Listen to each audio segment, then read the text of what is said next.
Hi, this is Scott Ackley with Ackley Cabinet. Thanks for joining us. We're just wrapping up this kitchen here and we figured we'd show you around. Just basically updated everything from nice custom oak cabinets. They were just kind of a dated style. They were matching too closely to the wood floors that they had going throughout the house. And it was all kind of blending in. They had a tumbled beige tile on the backsplash, which they're going to be putting up new gray slate colored tile. And we ran new crown all the way around the room. They had these wide top rails, so we had plenty of space for some larger crown molding up there.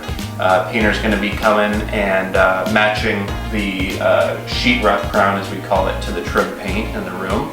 The cabinets are white dove, and we did this kind of OG style, the beaded opening, large crown and light rail trim, paneled around the peninsula, saved the existing granite, and updated some of the functionality.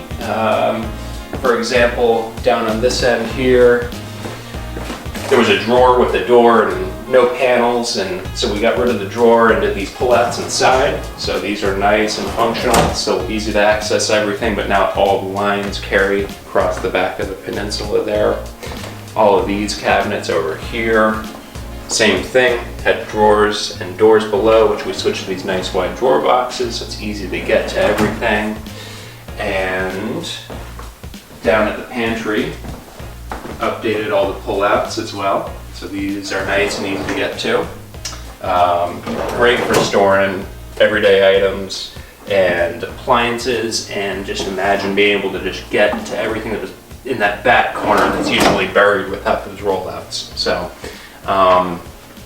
only appliance that they updated was the fridge. Everything else is original. They're going to be getting a new hood over this area here, but it came out great. Wrapped it up in 2 weeks. They're thrilled with the end result, and give us a call, see how we can help you get your kitchen transformed. Stay tuned, and we'll see you in the next one.